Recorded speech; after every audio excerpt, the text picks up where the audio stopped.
and welcome back to another video. We have the April ScrawlrBox here. If you don't know what ScrawlrBox is, it is a monthly art subscription box where you pay a monthly fee of £15. Postage is on top of that if you are outside the UK, and you receive a box full of mysterious art supplies.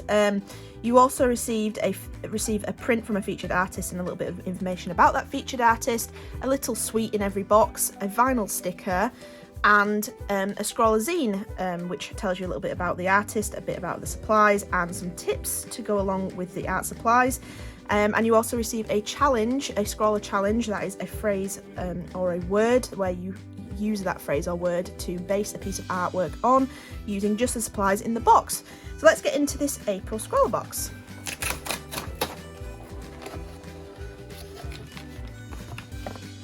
So once again, the supplies haven't come out of the tissue as they usually do. Another thing to note is that for every box you buy, you also they also plant a tree for each box, which is a very nice thing, especially with it being Earth Day the other day. So I'm going to move the scrawler zine to one side so we don't spoil anything for ourselves, and we will have a look at the featured artwork straight away. Oh, that's lovely. It's a lovely piece of artwork. So to me, that potentially looks like watercolours that we might be working with in this box. It's very nice. And then the featured artist is printed on the back here, so just give the video a little pause if you'd like to read that. But it is Camilla Gardner, someone from the UK, from County Durham. And we will find out what the supplies are in the box. So straight away we've got an A5 watercolour paper pad, so like I say, it must be watercolours in here, which is very nice. They've started doing this where they actually include a custom like pad of paper so that there's a limited amount of paper in there, because we used to only get 1 or 2 sheets, and I really like that we've got pads of paper nowadays. And then let's get into this lovely little package.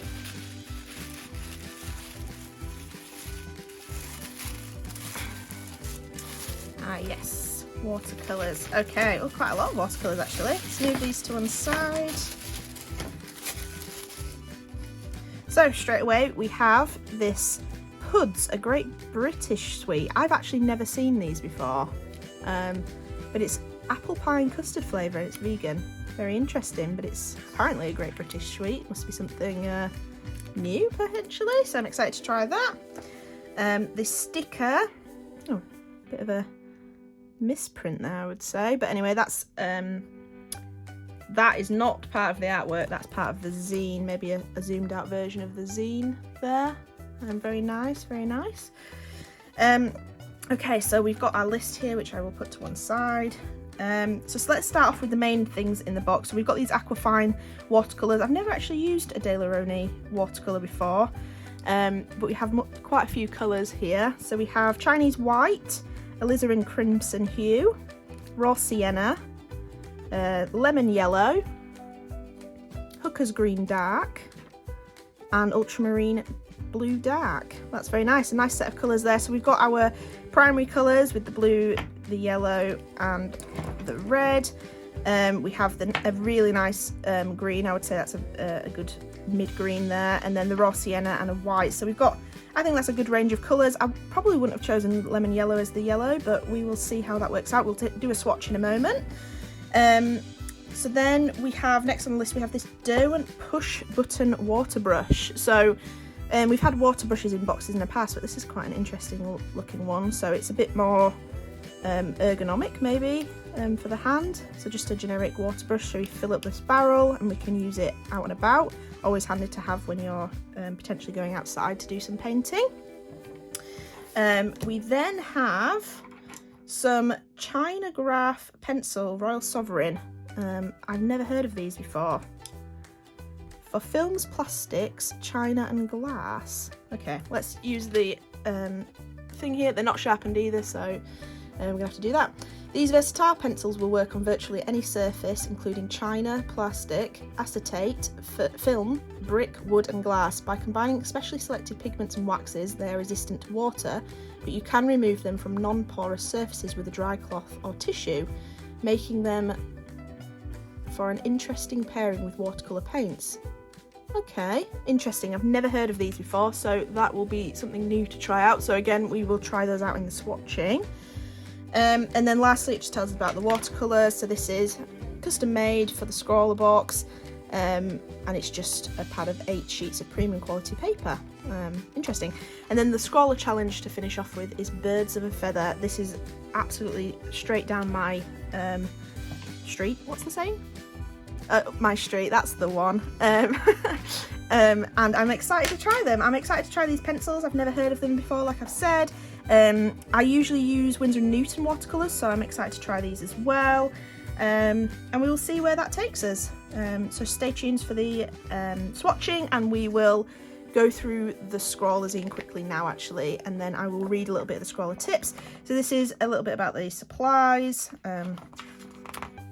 And then, oh, I might have skipped, no, I've not skipped a page. This is about the artist here. We've got Scrawler tips, so like I said, I'll read those through whilst we swatch.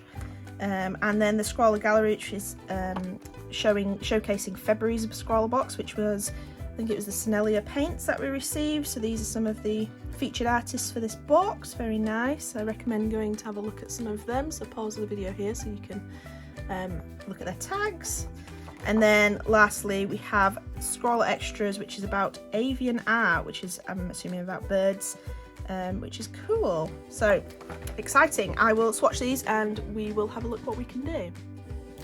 I was reading through the Scrawler tips, and a lot of them are kind of the generic watercolour tips you would kind of know if you use watercolours. So, you know, using the right water to paint ratios to get various transparencies. The white makes the paint opaque. There's a lot of things like that. Dry time of your paint, so when you're layering colours you obviously need to let the first layer dry, etc, etc. Mixing more colours than you need, just so that you're not running out of that colour that you've mixed. But the tips that I was kind of most interested in and think that are the most important are actually about those Chinagraph pencils. So they are waterproof, so they resist your watercolour paints. Excuse me. This means that you can layer them on top of your paints or place them down on areas where you do not want your watercolours to bleed into. You can create lots of interesting effects, so be sure to have a play with testing before you start. They also mention that you can use this as a highlighter. The wax texture is water resistant again, with an opaque finish, so perfect for going back over the top of your watercolours once it's dry, and add highlights to make it really pop. As it's water resistant, when using watercolours over the top of a very light layer of the pencil, you can help create a tint, which I think was something that could be played around with a lot more. And then using a thicker layer of the white pencil under the watercolour will help create patterns and details, much like a batik effect, which I'm not actually sure what that is. I probably should have researched that before I started this recording, but I didn't. So please go and research that in your own time and see what that is, and maybe comment in the comments below what the batik effect is.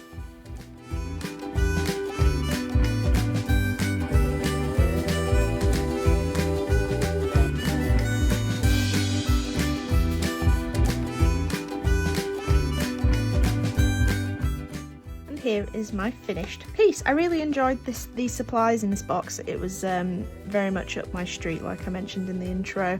And surprisingly, I was having a look through my Etcher mini palette, and I actually have all of these colours except one, which I've just filled in here and added to the palette.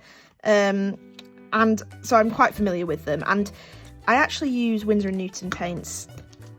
And I think the Daler-Rowney paints are just as good. They're very, very nice to work with.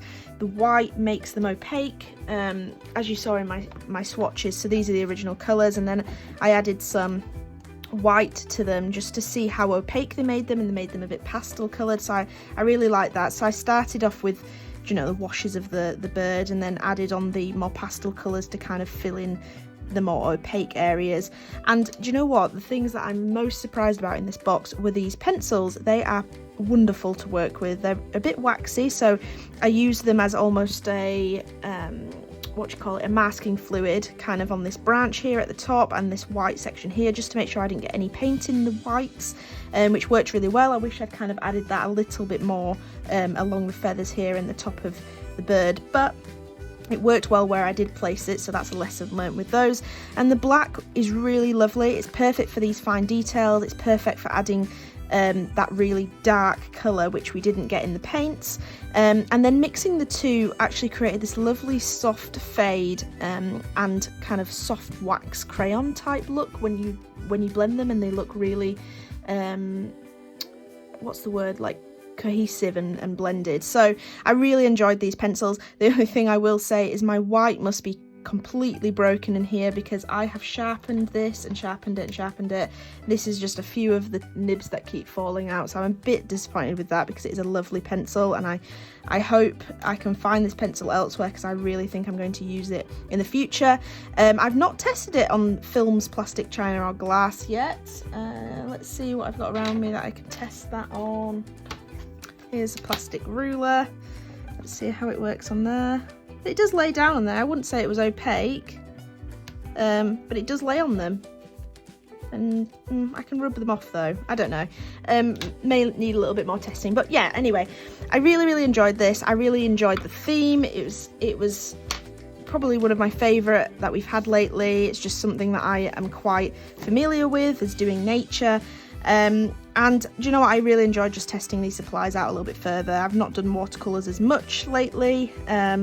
So yeah, it was very nice, and I am actually going to start playing around with the ScrawlrBox supplies every month a little bit more, because I tend to use them for this video and then I tend to put them to one side and occasionally pick them up, but I think I'm going to play around with them a little bit more until the next box comes around, and you'll probably see little time lapses perhaps, or the finished pieces on my Instagram. So if you want to go and follow me on there, it's at LucyLocksArt, and you will probably see a little bit more art that I've done playing with these supplies. So please go and follow me on there if you want to see that, and thank you very much for watching. I think that is it.